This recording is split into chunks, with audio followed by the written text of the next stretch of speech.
Bismillah, alhamdulillah, salatu wassalam ala rasulillah. Wa ba'd, assalamu alaikum wa rahmatullahi wa barakatuh.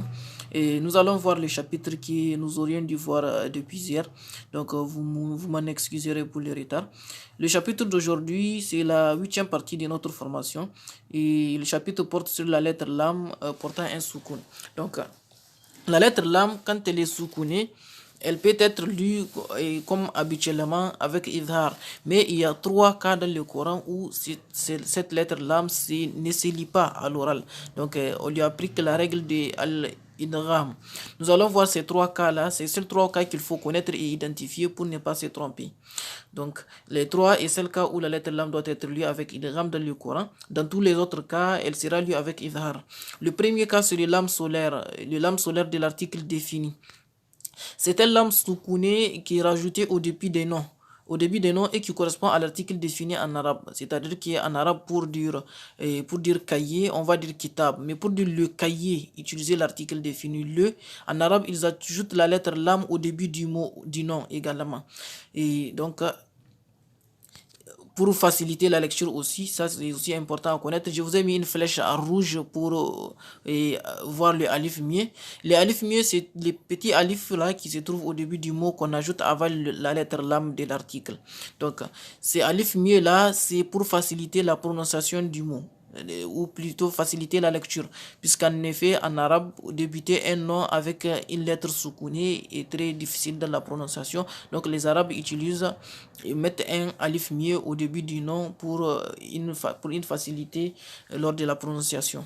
Donc ici le lam, il faut noter qu'il peut être de deux sortes, hein. Il y a le lam de l'article plutôt, il peut être soit solaire ou lunaire. Donc quand il est solaire, c'est ça qu'on appelle en arabe lam shamsiya. C'est un lam qu'on n'entend pas dans la prononciation. Quand il est lunaire, c'est un lam, quand il est lunaire, ça veut dire qamariya, c'est un lam qui est lié avec idhar qu'on entend dans la prononciation du mot. Par exemple ici en haut, le premier mot c'est al-maghdubi. Al-Maghdubi. Ici, c'est le lam. Vous voyez le lam, j'ai mis un rectangle jaune dessus. Le lam soukouné ici, il est entendu dans la lecture en oral. Quand j'ai lu le mot, vous entendez le lam. Al-Maghdubi. Al-Maghdubi. Tandis que le deuxième type de lam, le lam solaire ou lam shamsiya, c'est dans le cas de l'exemple en dessous. Le lam n'est pas perçu dans la lecture. Le lam n'est pas entendu dans la lecture. Et en lisant le deuxième mot qui se trouve en dessous, ça va donner ad-din. Ad-din. Donc, ad-din, quand j'ai lu le mot en dessous, vous remarquerez qu'on n'entend pas le lam. Ad-din. Ad-din. Ad-din. On n'entend pas le lam. C'est le lam qui est en gris. Vous remarquerez dans l'image sur la vidéo que le lam il est en gris. Ad-din, on n'entend pas, on passe directement au niveau de la lettre dal et avec shadda. Donc, nous allons voir quelques exemples.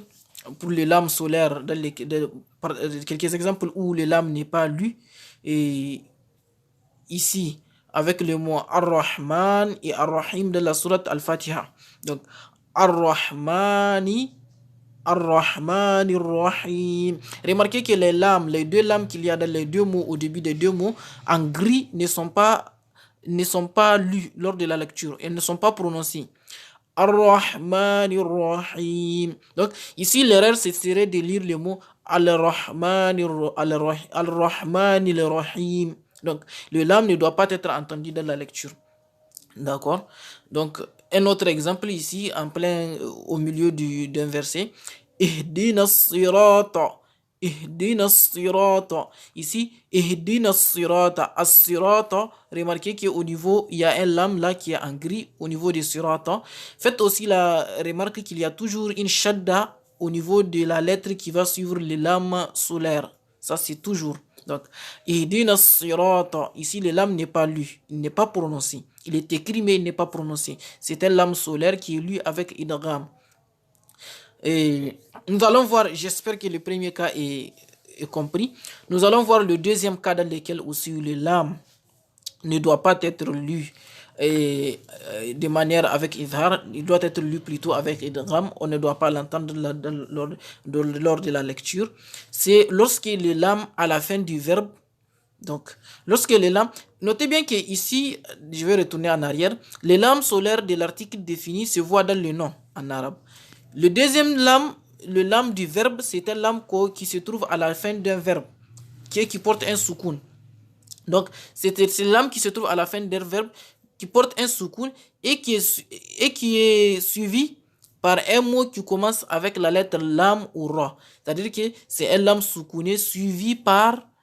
C'est un lame soukouné contenu dans un verbe, plus précisément à la fin du verbe, et qui est suivi par un mot qui débute avec la lettre lam ou la lettre ra. Et pour les exemples, avec un exemple, c'est plus facile à saisir. Ici, regardez le début du verset. L'erreur, ce serait de lire le verset Kul law kana al-bahru midada. En effet, la lecture exacte, la lecture correcte du verset serait normalement Kul law kana al-bahru midada. Donc, le lam qui suit la lettre, le lam qui suit la lettre qaf. Donc, le lam qui est là, c'est un lam soukouné, c'est le lam du verbe dire. Ce lam là, il ne doit pas être lu, on doit l'assimiler, on doit passer directement dans le deuxième lam qui porte la shadda. Donc je dirais kullaw, kullaw, au lieu de dire kullaw, kullaw. D'accord? C'est un idgham mithlain. Au fait, ce sont des lettres identiques, donc on les joint et on fait une assimilation pour passer dans la deuxième lettre lors de la lecture. Donc je dirais ici kullaw kana al-bahru midada. Voilà. Un autre exemple pour mieux assimiler, cette fois-ci avec la lettre Ra. Ici, vous regardez bien le lam qui est en gris au début du verset. L'erreur, ce serait de lire le verset Kul Rabbi a'lamu man. Donc, la lecture exacte, correcte du verset doit être Kul Rabbi a'lamu man. Kul Rabbi. Vous remarqueriez que le lam n'est pas prononcé, on l'assimile et on passe directement dans le ra. Et on continue. Nous allons voir un autre exemple ici, également avec la lettre lam. Ici, la lecture exacte, la lecture correcte, on lira le verset Kulla as'alukum. Kulla as'alukum. Voilà. Nous allons voir le dernier cas. Donc, nous avons vu le premier cas dans l'article défini. Nous avons vu le deuxième cas dans le verbe. En fait, ensuite, le dernier cas, le troisième aussi, et le troisième cas où la lettre lam soukouné est lue avec idgham, c'est-à-dire qu'elle est assimilée et on ne l'entend pas dans la lecture. Cette lame-là, c'est le lame qui se retrouve dans les particules. Il y a deux particules. Vous savez en arabe qu'il y a des noms, des verbes. Il y a ce qu'on appelle des particules. Les particules, ce sont des mots qui se rattachent parfois à d'autres noms pour changer leur signification, ainsi de suite. Ça, ce sont des leçons de grammaire. L'essentiel qu'il faut retenir ici, c'est qu'il s'agit de deux particules plutôt. C'est bal et hal. Donc, bal et hal. Bal qui veut dire mer et hal qui veut dire hal qui veut dire est-ce que, en quelque sorte. Voilà comment. D'accord?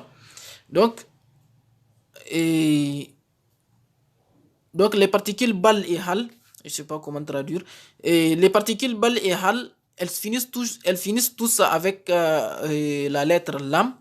Lorsqu'elles sont suivies elles aussi également par la lettre lam ou la lettre ra, comme pour les verbes, les lames qui est contenu dans les verbes, il faut aussi faire un idgham, il faut faire une assimilation. Et sauf dans les cas d'une seule exception que nous allons voir à la fin du cours. Donc ici, remarquez l'exemple qui est devant nous. Ici, la lecture du verset, quand je dirais Kalla, je vais m'arrêter. Donc après Kalla, la lecture doit se faire comment? Vous voyez qu'il y a un bal suivi par la. On ne doit pas dire bal la tukrimun. Je ne dois pas dire kalla bal la. Non. Je dois dire bal la tukrimuna. Ainsi de suite. Un autre exemple cette fois-ci avec hal. Donc là, on doit dire, l'erreur ce serait de lire le verset fakul hal laka ila فَقُلْ هَلْ لَكَ إِلَى. Ça, c'est une erreur de le lire comme ça. Ce qu'il faut faire, c'est d'assimiler le lam qui se trouve en plein centre ici, qui est au centre. Je vais l'entourer pour que vous puissiez le voir. C'est le lam qui est là, en rouge. Les lames là, vous devrez l'assimiler dans le deuxième lame. Donc, faire une lecture en l'assimilant. Donc, on ne va pas l'entendre dans la prononciation. Je dirais plutôt فَقُلْ هَلْ لَكَ, en allant directement dans le deuxième mot. فَقُلْ هَلْ لَكَ. D'accord? Et j'espère que c'est compris. Et l'exception à la règle ici pour pour les particules bal et hal, c'est une seule exception dans le Coran au niveau de la sourate et Mutaffifin. Donc, dans le verset ici, j'ai mis le passage entre les deux rectangles en jaune sur la droite du verset, juste en dessous du jaune et au-dessus, vous allez voir bal suivi par la lettre ra. Ici, on ne doit pas faire un idgham, on ne doit pas dire kalla barrana ala qulubihim ma kanu yaksibun. Donc, ce qu'il faut faire, c'est faire un petit arrêt. Vous remarquerez qu'en haut après le bal, juste au-dessus du lame du bal, il y a une petite lettre sin qui vous indique qu'il faut faire une petite pause pour ne pas coller les deux versets. Donc, ici, la lecture doit être comme ça. Kalla bal rana ala qulubihim ma kanu yaksibun. Donc, faire une petite pause. Tout à fait. Kalla bal rana ala qulubihim ma kanu yaksibun. Ainsi de suite. Donc, pour résumer les 4 règles que nous avions vues, donc, vous m'excuserez, la diapo, il y a une erreur. Donc, pour résumer au-dessus, le titre est erroné. Donc, pour résumer les 4 règles que nous avions vues, donc, les lames peuvent se trouver dans 3 situations. Soit dans la particule. Dans la particule, le lame doit être lu avec idgham quand il est suivi par lame, quand il est suivi par ra ou lam. Dans le verbe, le lame quand il est suivi par ra ou lam également. Et enfin, dans l'article défini du nom, il faut toujours lire les lames avec idgham, c'est-à-dire ne pas les faire sortir de la prononciation quand il s'agit du lame solaire, d'accord? Il faut noter que les lames solaires, je vous renvoie à vos cours de lecture en arabe, il y a des lettres spécifiques pour les lames solaires et des lettres spécifiques pour les lames lunaires que nous n'allons pas revenir là-dessus. Et sans compter que dans tous les autres lames que vous verrez dans le Coran, qui ne rentrent pas dans les cadres, dans ces 3 cas-là, les lames sera toujours lues avec idhar, c'est-à-dire qu'il sera manifeste et lu clairement. Et sur ce ici que nous allons nous arrêter. Le cours d'aujourd'hui est assez complexe, je le pense, en tout cas pour un débutant. Et vous prenez tout votre temps et vous pouvez prendre des pauses pour assimiler quand c'est trop rapide dans la vidéo. Et Inch'Allah, nous nous verrons demain pour un autre chapitre, et l'avant-dernier chapitre de cette formation. Et sur ce, je vous souhaite bonne soirée. Assalamu alaikum wa rahmatullahi wa barakatuh.